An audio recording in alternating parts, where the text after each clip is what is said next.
In today's episode, I speak to Kristen Hatt. Kristen is a director of WoledgeHatt Buyer Advocates, a boutique firm that helps their clients buy the right home. What sets Kristen apart, however, is her focus and passion for helping her clients achieve what they want and to meet all their needs. In this episode, we explore all the things of which you need to be aware in the real estate industry and how most people go about buying property, which is what not to do. We also talk about the many things you need to consider when buying a home, including trying to be objective and not letting emotions take control, as well as making sure you are clear about where the home buying decision fits into the rest of your life. You will learn a bit more about how to search for properties, how to assess them, the buying process, including techniques and strategies, and trips and traps to be aware of. And make sure you listen to the end, where Kristen tells us about her own purpose and how she is going about achieving it. So if you're interested in learning more about how to buy a home successfully, you will enjoy this episode of the Rich with Purpose podcast. Welcome to the Rich with Purpose podcast, Kristen Hatt. Thanks, Thabojan. Thanks for having me. I'm really excited to have you on, Kristen. Property is one of those things that we always talk about. It's something that our listeners would be, always thinking about. In Australia, we've got this love affair with property, owning a home, having your castle, just like the old movie, the Aussie movie, is something that is really important in Australian culture. And, even at the moment, we're talking about affordability of housing and all that sort of thing. And then you've got investment properties, which, it's like everyone has to have a house and everyone has to have an investment property. That's kind of the culture we have here. So property is just one of those topics that generates so much enthusiasm, but also emotion. And, I think it's awesome to have you on to give us some perspective on that. So as I said in the intro, Kristen's a buyer's advocate, helping people buy homes. So this conversation is not about investing in property. It's more about buying homes, which is actually a really important decision. It's one of the biggest decisions that people make in their lives, how much money we put into homes and the way that property prices have gone in Australia, in particular in Melbourne and Sydney. So what I've observed is that people often most of the time they don't make as good a decisions as they can when they buy their home. Often they make very poor decisions when they purchase a home. And whether that's because they think they know what they're doing or whether that's because they're not really sure how to go about doing it. The good thing is for everyone listening today is you're going to learn a heap of knowledge and wisdom from someone who's been doing this for a long time in Kristen. And, it's going to be a great discussion.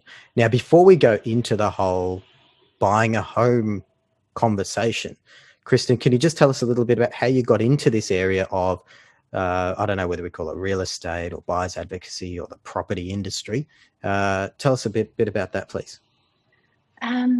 I sort of fell into it by default in some respects. I had 3 small children. We had our own business. I looked after the bookwork with all of that. And I've always had an interest in property as well, but I've always worked in sales. So I knew someone who was working in real estate, funnily enough, as a buyer advocate. I hadn't really given it that much thought at the time. And I started working for him as he was starting up, and he was a buyer advocate. So after a few months of doing that and seeing how things were traveling, and occasionally they'd get a job and buy something, I suggested that maybe it would be worthwhile considering having a female on board.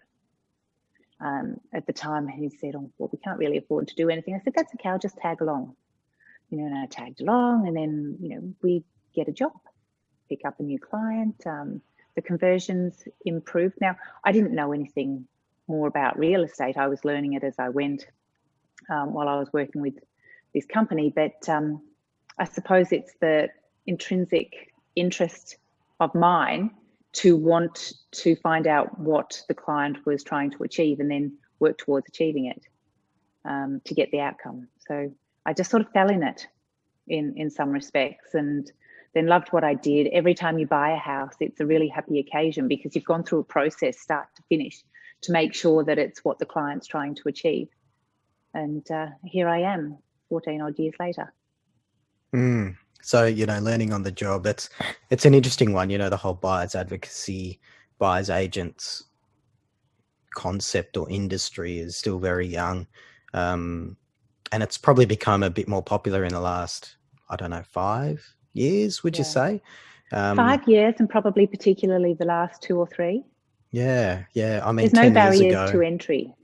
Yeah. I mean, 10 years ago, it was a foreign concept to me, and that's where I heard about it and ended up using one to buy our first home, which was probably one of the best decisions we made when we purchased a home. And, but 14 years ago, when you first got into it, Kristen, it was relatively unheard of, let alone 10 years ago, let alone 5 years ago. So, it's really interesting. And I think it's again, so good for our listeners to know about the services out there. The other thing in property, and this is, and I know you won't say this, but I'll say whatever I want. So, the property industry generally is something that I find is, full of people trying to sell stuff to people. And there's a lot of sharks, there's a lot of spruikers out there. And I only say it so strongly because I've seen so many people and helped so many people out of problems because they've been sold into some sort of rubbish that ended up being for the benefit of the people selling the property. Real estate agents play a really important role, but again, they work on the side of the people selling the property. So anyone that's buying a property and thinks they're getting good advice from a selling agent, they might get good knowledge and learning about certain things, but at the end of the day, selling agents are not working for any buyer. And anyway, that's my little rant there.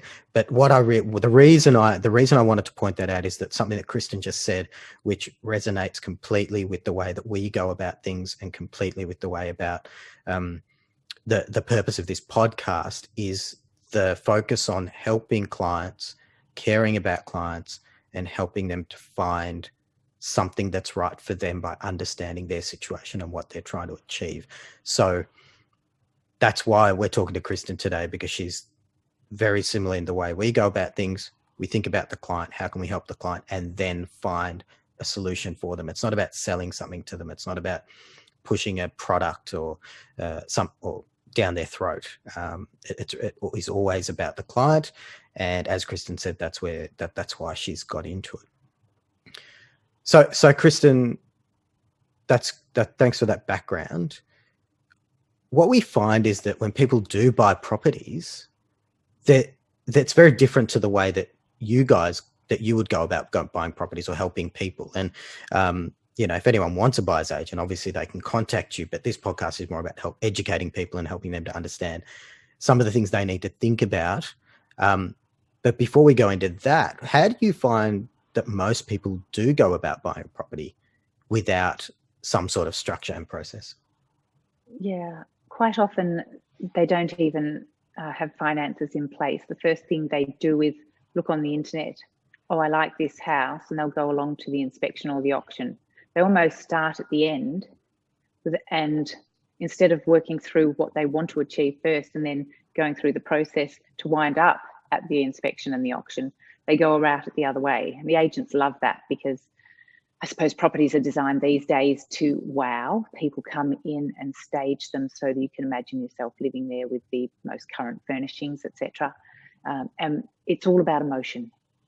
So from a sales point of view for the vendor, it's about getting someone in where they're focused on picturing themselves living there half the time just because it's got a great couch, and not necessarily thinking about all the other things with the property that would work for them or wouldn't work for them from a lifestyle point of view. And that's not just the property itself, but also the surrounds and how your life's going to interact with the surrounds, how you're going to get to work. If you've got children, where will they be going to school? Is there transport? What the closest shops are, those sorts of things. And even that stuff, I mean, it's, I guess the typical way that people think about buying properties is again, you go online, you look at the internet, you pick out some suburbs. You might actually think a little bit about location and amenities if you're doing a half decent job. But again, it's probably like what we see in the investing world, which is totally the wrong way to do it. Which is, what stock should I buy?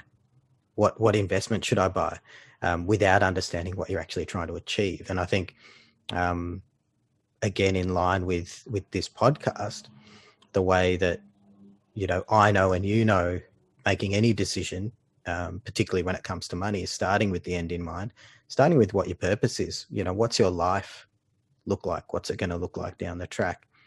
And but that's totally not the way that we tend to make decisions. And humans, it's not the way that we're designed to do that. Again, as you said, it's based on emotion, isn't it? Yeah. And marketing now is so in tune with emotion. So it's easy to park the other to the side. When you look at housing, stamp duty is 5.5% in Victoria. It is very high. And to buy something and think, well, that's okay. Well, if it works for a couple of years and we'll do it again, you start throwing away a lot of money, because stamp duty, you have to keep paying each time. Yeah, and it's not just stamp duty. I mean, what are the other buying costs? We've got agents' fees. We've got whether it's buyers' agents' fees. We've got other transaction costs like legals and things like that. Yeah. Yeah, absolutely. So, well, even just the moving costs, the stress, the emotional stress. So, we're all about helping make good long-term decisions for clients where there's flexibility and options with the properties, so they can actually achieve their goals and also hopefully make some good financial decisions as well as meet their emotional outcomes. I guess like any buying decision, you want to be in a position where you can walk away from it, if you can. You don't want to be forced into a position where you have to make a decision. That's when you lose all power and you end up forced to do something that may not be the best thing for we you. We often liken it, the decision to buying, if you're looking at buying a new car or even say a washing machine or a refrigerator, there's a lot of time that goes into making sure you get a 5-star rating. Is this one going to work as well or have as much space as that fridge, etc., etc.? People often don't even do the same amount of research into a home when they're buying a home. Yet it's often the most expensive purchase of their lives. Yeah, that's a great example, isn't it? Whether it's a TV or a fridge or a car, you look around, you really test out what's going to be the best thing. But for a house, like you said, you're so easy to just see something online that looks nice, walk through it, feels really great, go to auction, put your hand up, and next thing you know, you've spent, I don't know, $1, $2, $5 million pretty easily, right? Very easily. So we'll come to what all the things that people should do and the process for doing it. I guess what's also important for listeners to be super clear about is the roles of the different people in the process. And as a buyer, I did mention it earlier on, but selling agents, they've got a job to do. But can you talk about their role in the process and what buyers need to be aware of? Yeah, look, there's some very good selling agents out there as well, who aren't always going to try and take advantage of a situation. But all selling agents, if they've got a property to sell, their first and foremost goal is to make sure that they find a buyer for that property. Now, whether the property suits the buyer is not their concern. If they can convince the buyer that it's the right property and they're going to pay the price that the vendor wants, then their goal is achieved, because their allegiance is to their client, who is the vendor. Well, I mean, who's paying them, right? The vendor, exactly. The seller is paying them, so that's who they're working for. So the selling agents are actually not doing anything wrong trying to sell the property at the highest price to Correct. anyone that's willing to buy to it, anyone, right? Exactly. They're actually doing the right thing. And probably as buyers, we just have to be smarter and realize that that's the case. It's pretty obvious when we say it that way, isn't it? It's very obvious when we say it that way. But as you said first on in the piece, that we do talk about property all the time. It is a passion with most people. You go to dinner parties, like in the early 90s, we talked about shares. Now it's all about property. Since the 2000s, it's always been about property. Everyone has investment properties, as you know. It's something that everyone feels like they should know what they're doing, because it's emotional and everyone does do it. But there's a lot of pitfalls, and when you make poor decisions over time, they can actually be magnified. Time can make the expense or the lack of opportunity that a good decision could have made, it's magnified if you make a poor decision. The gap widens in terms of growth. So if you buy something here and you make a good decision, it might grow like this, a poor decision like this. So this portion here is what you're losing out on down the track. There's so many costs of making a poor decision, isn't there? So some of those are potentially buying something that has less growth, or even, can't be if you buy the wrong property. Yep. Go on. Something that can't be renovated the way you thought it could because of overlay restrictions or neighbour restrictions in terms of how close they are, proximity to the properties, those sorts of things. And just buying the property that's not actually right for you, even if it feels good. I mean, I'm happy to share that when we bought our first home, we did the usual thing, went to so many opens and looked around, and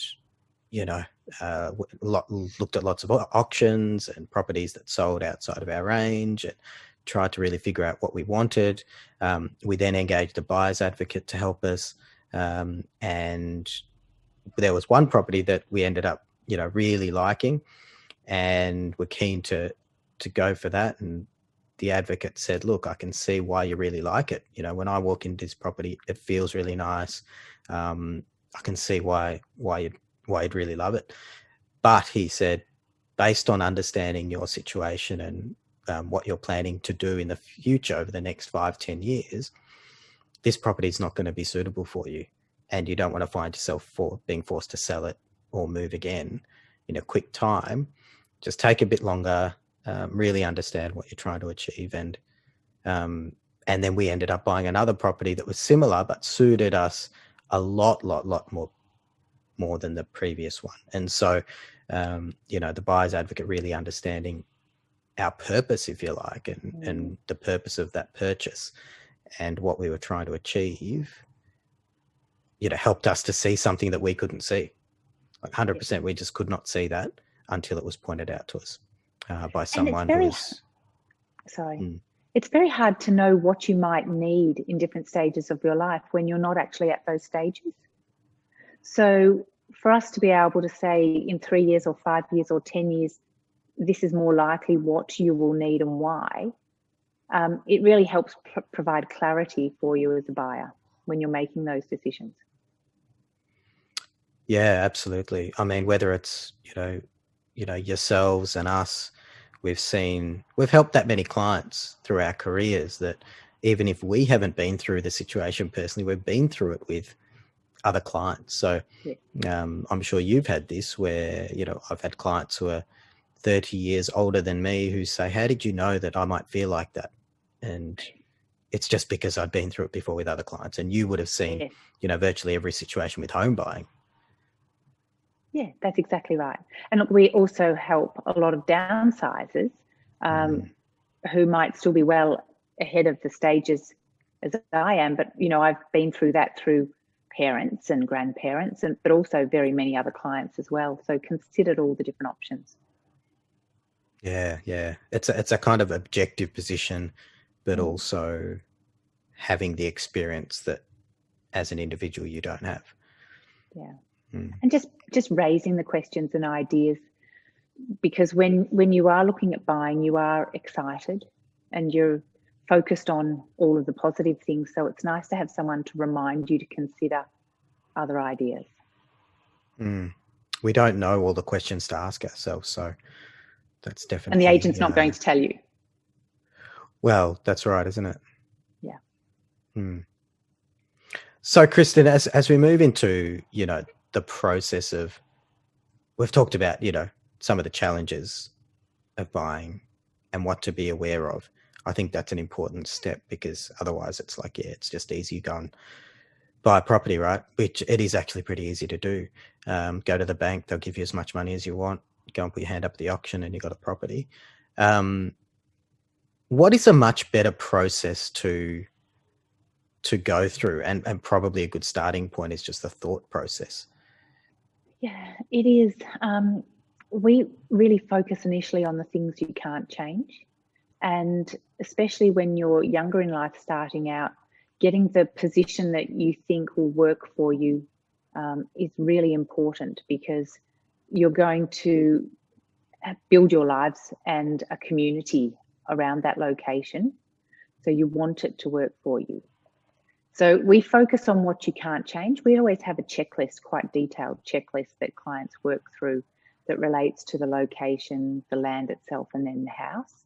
And the house within reason. And I suppose my business partner is an architect as well, so it's much easier. We will have Adam on for all the listeners on a future podcast to talk about the architectural things to consider when buying a home as well. So definitely tune in for that one.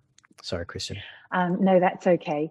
That, within reason, the house can change a bit, but many of the other areas within the property and around the property can't.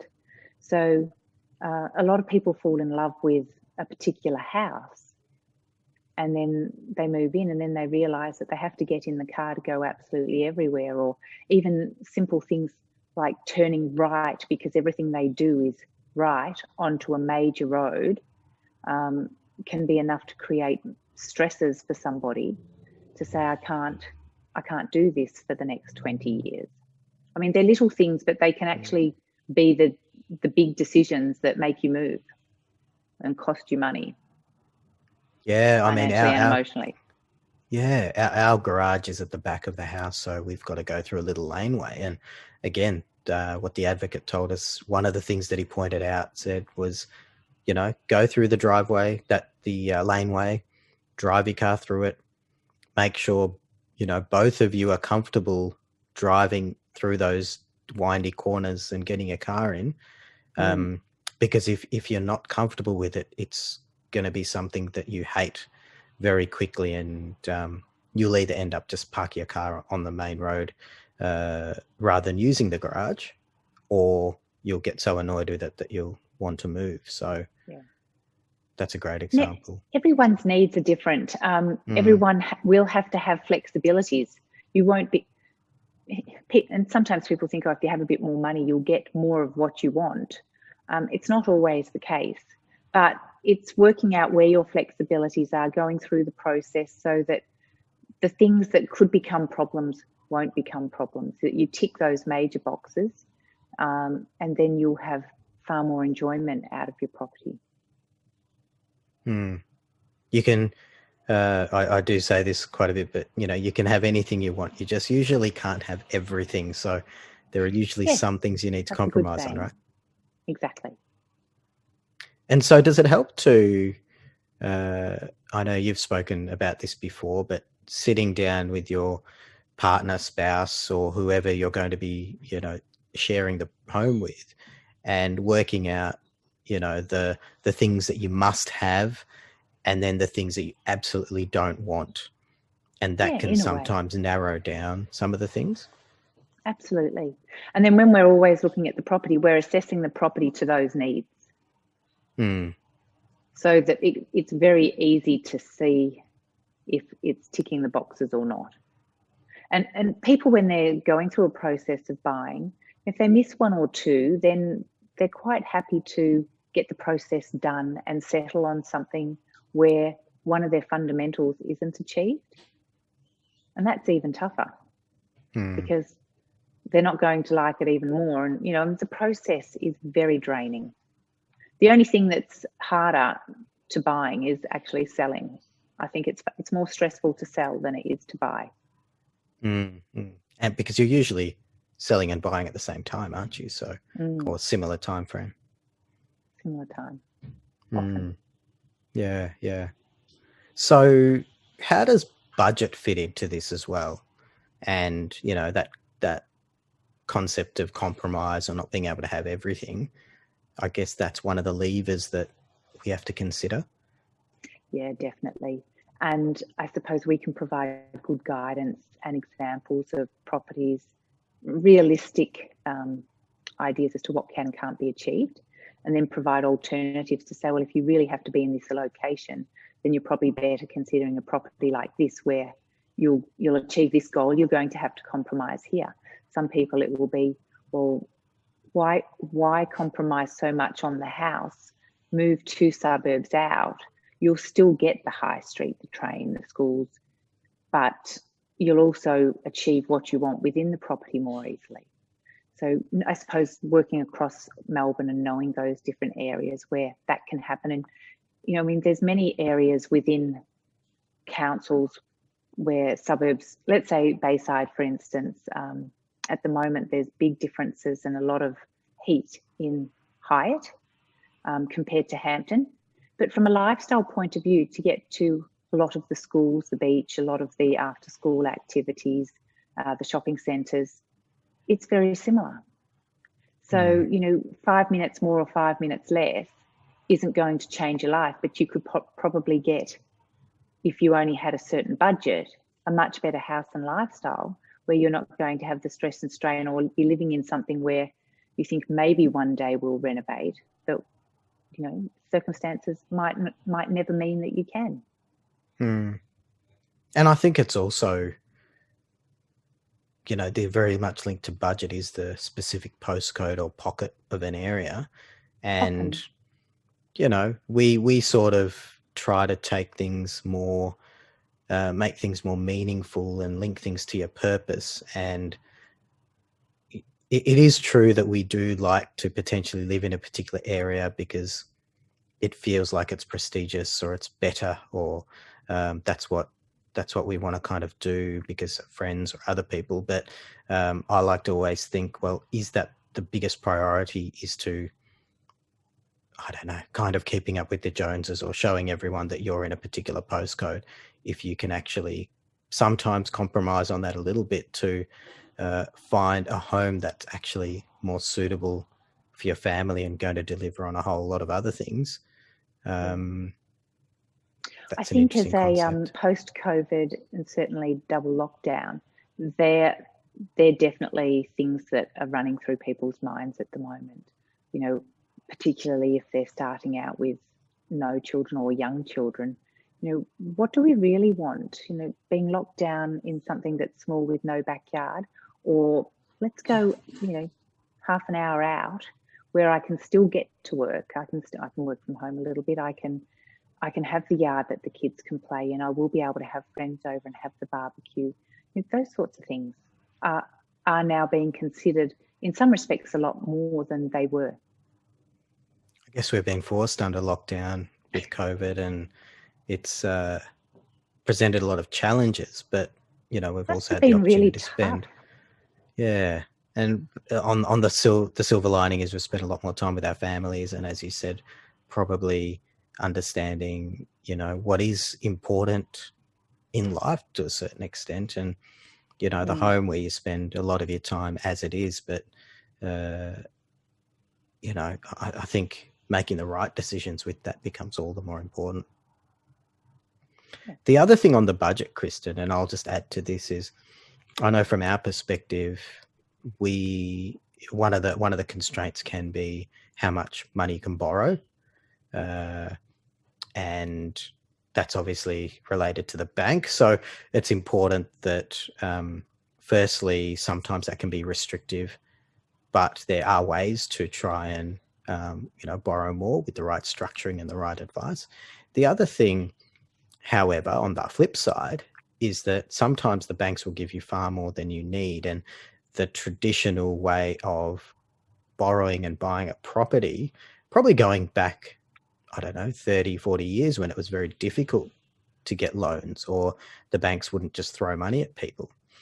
I would argue in some ways irresponsibly throwing money at people like they have been over the last 20 years, is that now it's much easier to get more money. So the traditional way of buying is that you just go to the bank, find out how much you can borrow, and that's kind of how you set your limits. We think that's a crazy way to do things. Not that it's definitely incorrect, but we think that the way that I think about it is that when you buy a property, it's a huge decision. And I almost look at it as in you're buying a property, but the value of the property is less important. The property itself, in terms of what it can give you as a home, is important. But the value of the debt is such a huge factor that we look at. Not because debt's bad, not because of anything like that, but it is a reality that debt can create burden, it can create financial pressure, it can create stress. And we just always like to make sure that our clients understand how long they're going to have debt for, depending on what their plans are for the rest of their life. How capable are they of repaying that debt, and in what time frame that suits them, that they want to, as opposed to just going and getting a 30-year loan from the bank based on your income today, without realizing that, perhaps we have kids, perhaps we drop down to one income. I have actually seen people before that have had to sell their house or rack up heaps and heaps of personal and credit card debt because they bought based off a double income, no kids situation. And when circumstances changed, they just could not afford the property that they bought. So I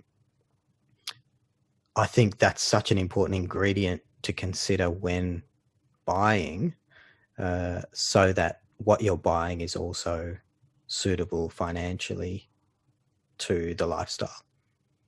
Yeah, I would agree 100%.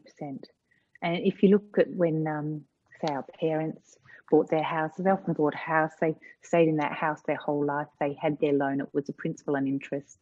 It was based off one income, it was paid off, and then they did have that asset at the end. But a lot of the time now, any equity is reborrowed against, it's used for investment properties, or it's just interest only, things never get paid off. Having children, the expenses increase. They use, a lot of people will use the equity to borrow more money against the house. So the house, actually, the loan goes up, not down over time. So again, it's important to make good decisions, because if you do work, or if you haven't planned some of that in advance, then the property, if it hasn't performed for you in the same way, is going to add more grief to a financial situation, isn't it? Yeah. And I think, just to bring it back to the whole theme of this podcast, which is about making smart money decisions in order to achieve your things that are important to you based on your values and your purpose. Sometimes we do say to ourselves, one thing that's important to me is buying a house in a particular suburb, or et cetera, et cetera. But the reality is that when we dig deeper into that, it's not actually the house that's important. It's what it provides for you. So typically when we have conversations with people, the answer is never, I want to buy a house. That can be a goal, but goals are okay. They're not, but they're not really that useful if you don't understand the deeper meaning behind them. So what we really want when we buy a property, I would argue, is we want usually some sort of security. We want some sort of lifestyle. A lot of it will be based on family or other people that we may live with. Or if we live alone, we want a property that gives us certain lifestyle things. But those things can be achieved in many, many different types of properties and many different locations and homes. And I think when we focus on what's really important to us and then use that as a guide for the buying decision, we will be much happier and confident in whatever it is that we do buy. And as you said, we will be able to avoid some of the mistakes that can happen when we buy. Look, having said all that, we still have clients who would say, okay, I understand that this might not give us the best financial outcomes, or it might, we might be paying over the odds for this property, or we might have to move in 5 years. And where we pride ourselves on is being able to take our clients through the process and provide all the information and reasoning behind it. So they're making an informed decision, and they're knowing in advance that even if they do buy that it could restrict them in certain things, but they're still making an informed decision rather than buying something and looking back and reflecting to say, had I known, I wouldn't have. We're all about know everything in advance, and then you can make that decision, whether it's, you know, it's purely emotional or it's only financial, whatever the mix is, it's an informed decision. Yeah, absolutely. And it's not all about money, right? It's not all about financial. We've got plenty of clients where they do think about, and everyone's wired a bit differently. So, you know, there are some clients who don't think about financial at all. There are some people that think about it too much. So I've got clients where they're, you know, typically downsizers, and they're saying, I don't want to pay that much for a property. That's crazy. And sometimes I'm telling them, well, actually, you can afford it, and you've got enough money, and this is going to be something that's going to add heaps of value to your life. As a downsizer, you've still got another 30 years of living to go. You know, spend it on something that, you know, a place where you're going to spend a lot of time. And we'd only take that position because the client has told us that that's something that's important to them. So like you said, it's not about us forming any judgment or saying this is what you should or shouldn't do, but I think it's helping the clients recognize and know for themselves and have all the information so that they can make the best decision possible at any given time. We often say to clients, we can't guarantee they'll be the buyer, but we say that they will be the most informed. Mm-hmm. They'll be able to make the best decision. Yeah. I mean, none of us can predict the future, so being informed and making that decision is critical, right? So, and if, you know, if you don't buy it, or you choose not to buy it, you're not disappointed. You don't wake up the next day and say, I should have pushed harder, or I should have done this, because you've had time and you're prepared. That's right. Yeah. Knowing what you're happy to do to get a property, but also knowing what you're happy to do to not get the property. Yeah. You know, being happy to walk away from it, so important, right? Absolutely. So we've talked about, you know, understanding what you're trying to achieve. I guess there's the searching process, the assessment process, and the buying process. They're probably 3 stages that you would go through. Yeah. Again, you've got a very structured way and a good process that you take clients through, which helps you to deliver really good outcomes for them. But whether it's with a buyer's advocate or whether it's even, you know, that process is useful for anyone thinking about it themselves. You know, how do you, what techniques do you find work to search, assess, and buy smartly? I suppose we follow processes realistically, but being realistic, knowing what to look for. I mean, we go through properties and we know straight away whether or not they're going to be in the right price range, or sometimes we don't even have to go through them, regardless of the quote. Everything that's out there is marketed to make people think it's perfect for them, including the quote. And if I was selling a property, I would be wanting to make it as attractive to as many people as possible as well. I don't know if I'm. But how do you know that? How do you know that, Kristen? I mean, I know for me, I'd probably take most of the information available on face value, and then probably just get it wrong or be disappointed. But how do you know? You're able to just know straight away? I suppose it's been going through 15 properties, 20 properties a week, every week until COVID, for the last, 10 to 15 years. Just familiarity, experience. People, when they're buying a house, you buy a house every 5 to 7 years on average, and they're saying that is extending. How many homes have you looked at over the years? How many properties have you really compared them to over the years?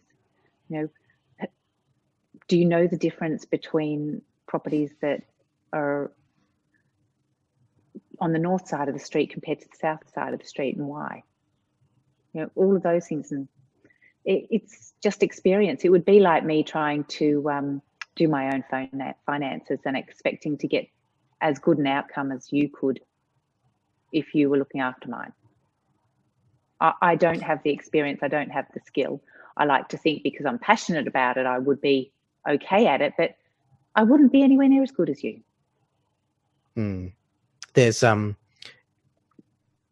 was just thinking as you were saying that, over that 10-15 year period, you surely would have seen the same property sell more than once. You would have seen properties in the same street sell more than once, and been through those properties multiple times. Whereas if I was buying a property, I might see, if I was looking for a year, I might see 2 properties in the same street, sell or go on the market. Whereas you'd see multiple. Exactly. And there are patterns with certain properties that they do tend to come up more frequently than others. Why? When you're in the market, you're in the market for a short amount of time. You look, you buy, you're out. We're in the market the whole time. Yes. So you see the cycles and the ebbs and flows. Yeah. So obviously the experience, there are certain things that you can just know straight away, but how would you assess property? So if you do come up with a property and you think this might suit someone, or if someone found a property and they thought, this is something that we would like to consider as a purchase. That assessment process, like how thorough is that? It starts out fairly simply. You're looking at the street, the neighbours, trees, slope, orientation, building quality. Then, if that starts ticking the boxes, you do a bit more research into the title, easements, covenants, other restrictions, council checks, zonings. Sometimes it needs, we're lucky we've got quick access if we needed planning advice, legal advice, not building and pest inspections, all of those things. And it is a process, and many people don't get a building inspection. It's small insurance, even if you don't wind up being the buyer. But many people absolutely. I've heard so many, clients with stories of, I just bought it and then I needed new stumps, or there was, I don't know the terminology, but termites big or whatever. Expenses, rising damp, or yeah. But at the same time, many people will, they think they're being diligent by going through. They ask for the contract, they do a building inspection. They still don't know if the price is even going to be anywhere near where they can afford, because they're making decisions based on quote. So you can spend a lot of time and waste a lot of time, spend money on things that if you just knew a little bit more in the first place, you might not have even headed down that path. Adam likes to say, why spend 3 weeks working out something isn't right when you can do it in 3 minutes? Yeah, time is so valuable to us these days. And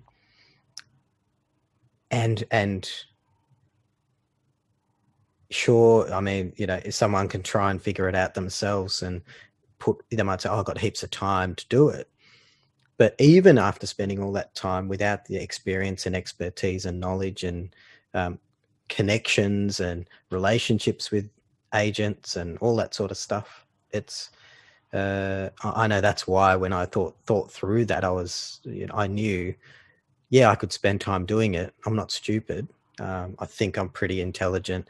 I work in the money world, but when it comes to buying a property, I just don't have the tools. Even if I had the time, I still would not have the tools to get it all right. In terms of that assessment, Kristen, so you've talked about some of the technical things around legals and building inspection and things like that. What about the characteristics of a property? Is there something that you guys There's always a look feel. to? Certainly knowing that certain room sizes make a difference, ceiling heights. History suggests that period homes have stood the test of time, and more modern facades aren't always as well received. So that can be good, of course, if you're renovating, or you've got, often older homes do need renovating. Are you going to be able to do it, give it the credit that it deserves, or invest in it the amount of money that's required to get the outcome you want? A lot of people do that. They'll buy a property and think, oh, we can renovate it. But when they realise what that might cost, they have to half do what they wanted to do. And then in the end, it actually doesn't add any value because it hasn't been done the way that it probably needed to be done. But I'm sure selling agents would say, you could pick this up and spend another 50 grand on it and you'll be fine. And it might actually be 300 or 400 grand that it needs. Some of those old periods. Yeah. Exactly. Yeah. And again, that's just experience looking at properties. I mean, there was one in Elston recently with a quote, I think, of 1.7 to 1.8, and it sold for 2.595. And walking through it, it was as clear as day, and it needed a major renovation, but it was clear as day that it was going to be extremely well received. Just walking through it. Now, some of the buyers would have thought wonderfully and spent a bit of money doing a bit of work on it with no hope of buying it. And others who were perhaps more familiar with the area realised that it was just an underquote. But I think for a lot of people, if you don't know those things, then it's much harder. And a lot of people are moving from different suburbs. They don't understand that the prices in one area can be very different to the prices over the street in the next suburb. Or they're coming from the eastern suburbs and they're wanting to move south, or the eastern suburbs and they're wanting to move north. The prices are very different. But they often take their budgets that they were going to spend to the same. You can very easily overspend in areas. Yeah, I mean, that's another big thing, isn't it? Paying what is, and it's not all financial, but you want to know whether you're overpaying or not. If you're happy to overpay, I've seen, I don't know, in the news, people spending, 20-30 million dollars on properties in Sydney, and are they overpaying? Who knows? I think when you're dealing with that sort of money, a lot of people just have it, so they spend whatever they want to get the place they want. But for most of us, we probably don't want to overpay. So it's important that we can at least assess that properly. For the majority of people, it's still, the family home is still part of a financial plan. It's just often bought before they've thought about the plan. Yeah, that's right. Yeah. So think about the plan first, and then make sure that the house fits in with it. Yeah, doesn't get in the way of achieving other things which may be more important than the home. It may not be. Some people say, well, the home is everything, in which case just put everything into the home. But more often than not, I find that there are other things in life that people do care about. And we do see that without that planning, the house can actually stop people or get in the way of other more important things in their lives, including stress. And that's the stress part's interesting because, I like Adam's quote, why do something in 3 weeks when you can do it in 3 minutes? So the time saving of assessing something properly, but also the emotional roller coaster, the heartache of missing out on something like that is just, it can be devastating when your heart's set on something on a property and you just miss out time and time again. It is a stressful thing. So, agents have a saying, the wounded underbidder, because they really want to buy something. Their emotions are still in that stage of wanting to buy something.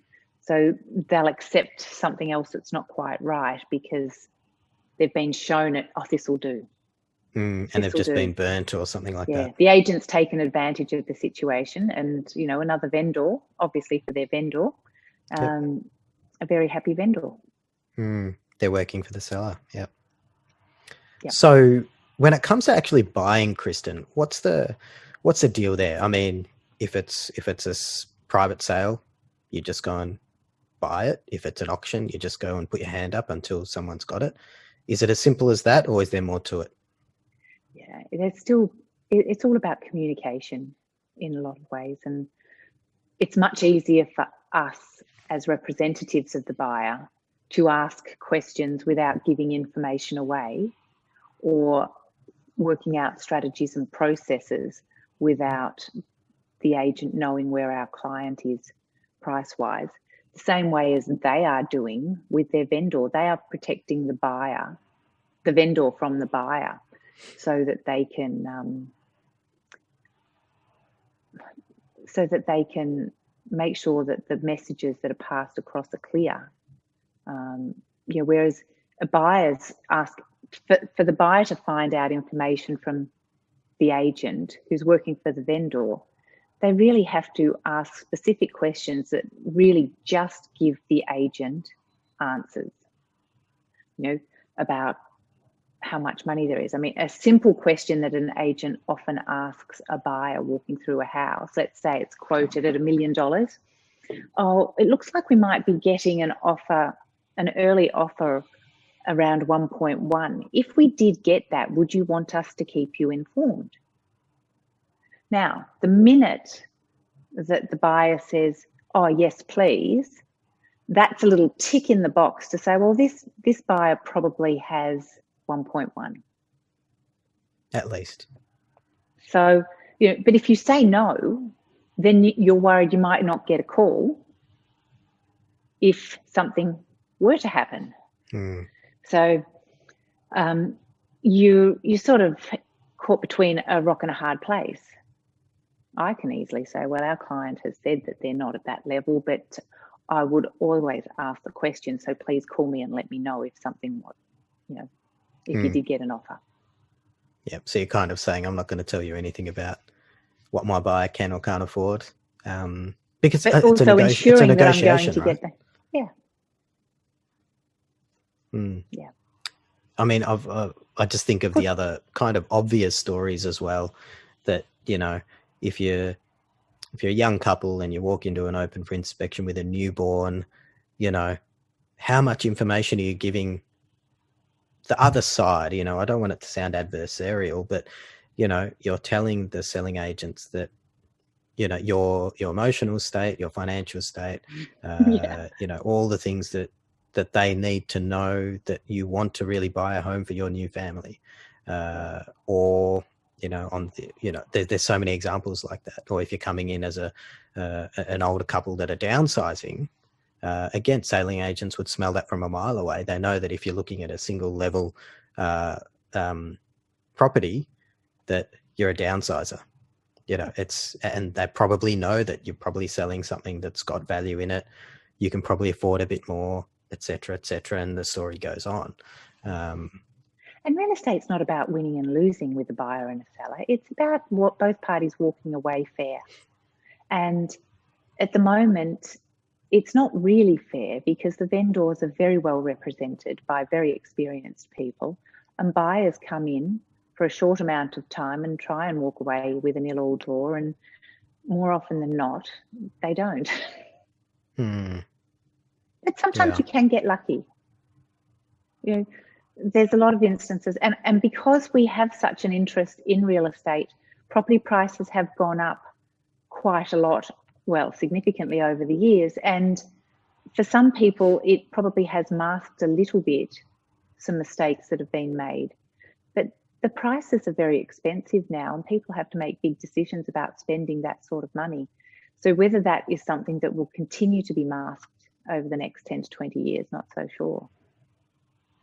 Yeah, I think it comes back to, as well, as you said, it's not a competition between buyer and seller, but if you're going to buy a car, you probably go, once you figure out what kind of car you want to buy, you know, you negotiate with the seller, you know, the car salesman's going to try and make you feel like you're getting a deal, but get the best price they can.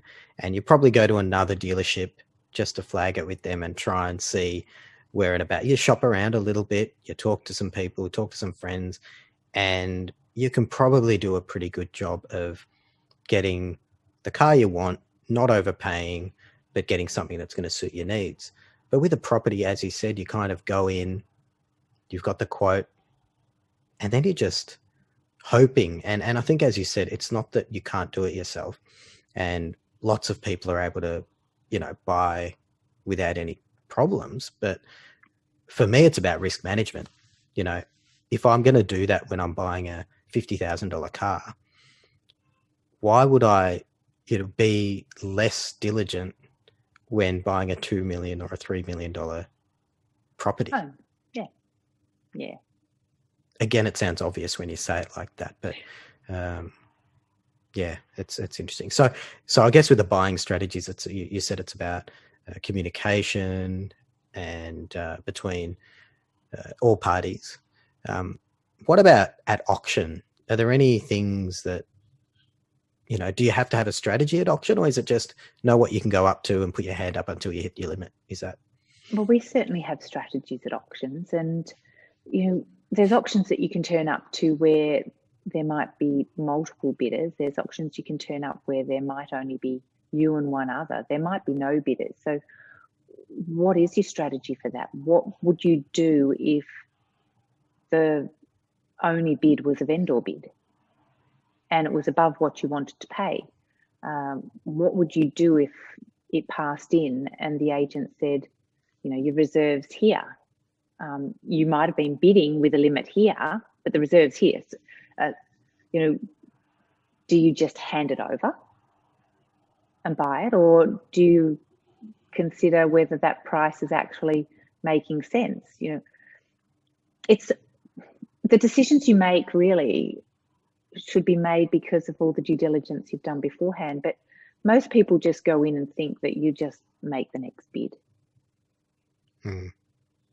And I think as well, you know, when you're buying a home in particular, it's the place where you're going to live, and the emotions that are connected to that are,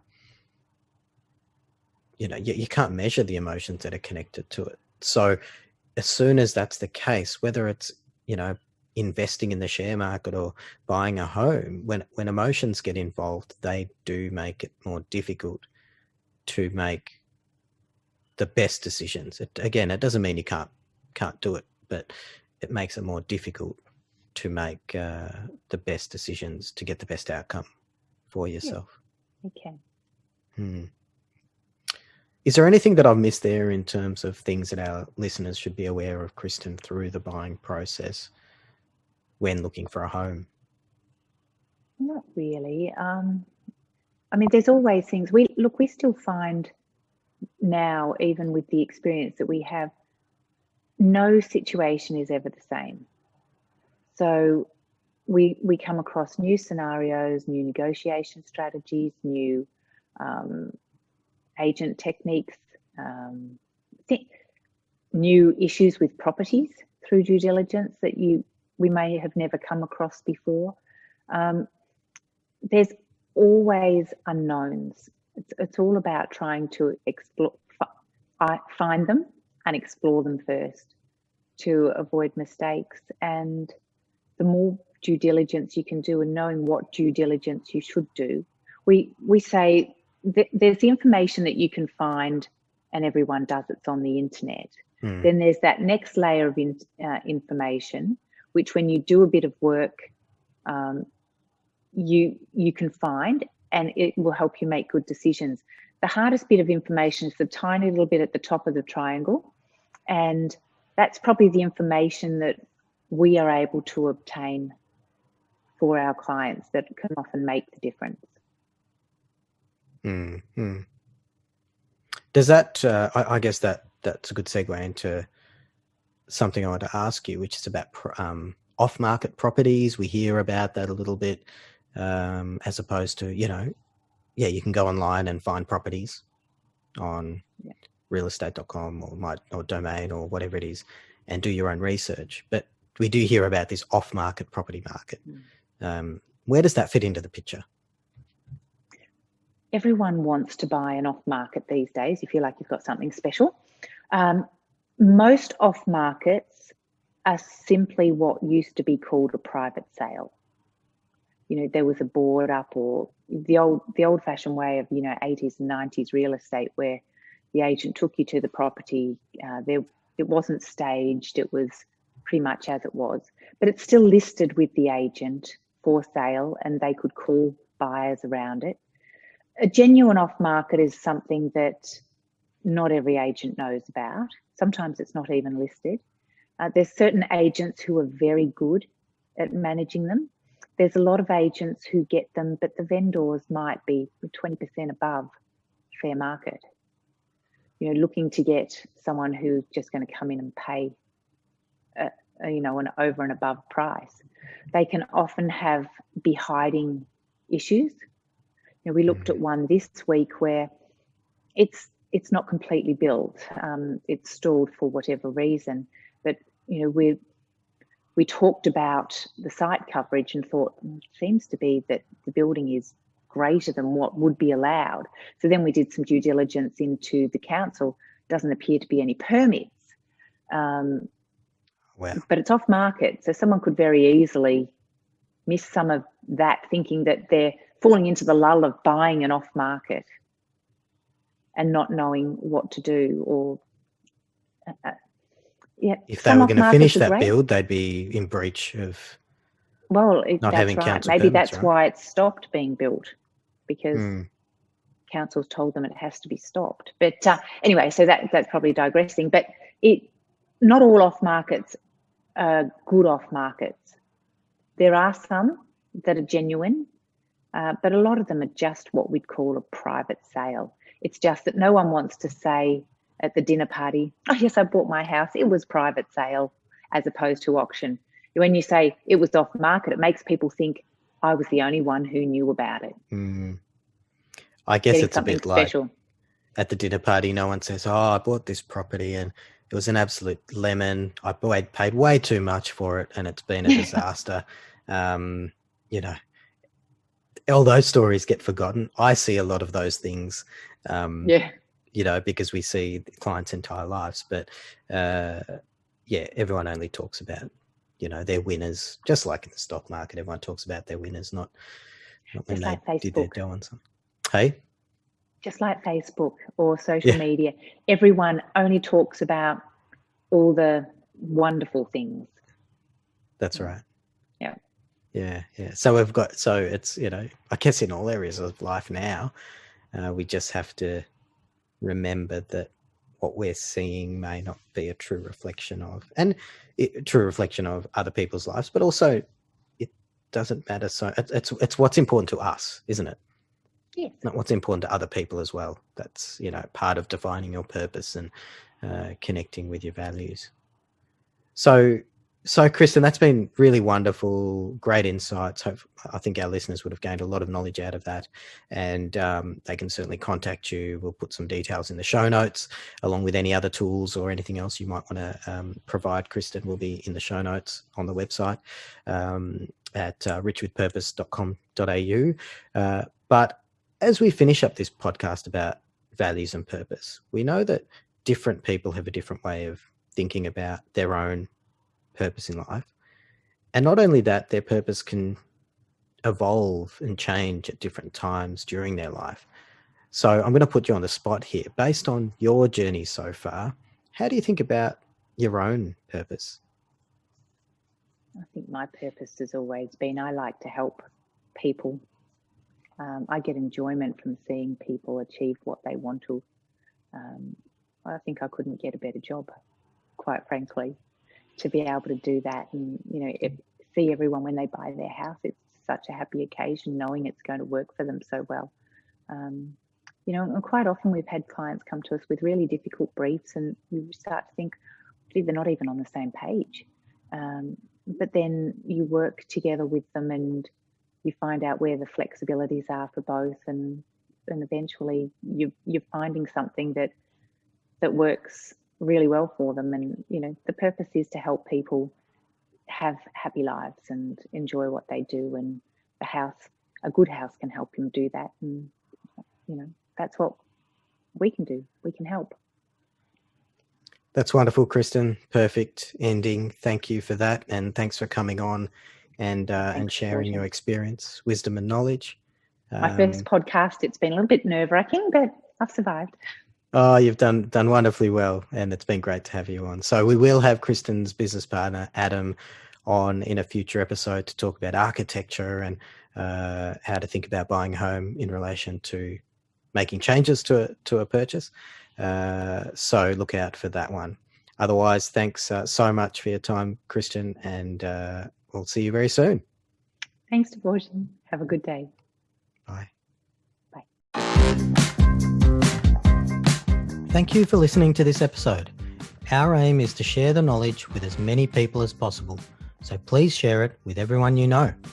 And if you're enjoying the show, please subscribe and visit our website, richwithpurpose.com.au, to get access to all our free resources. See you next time.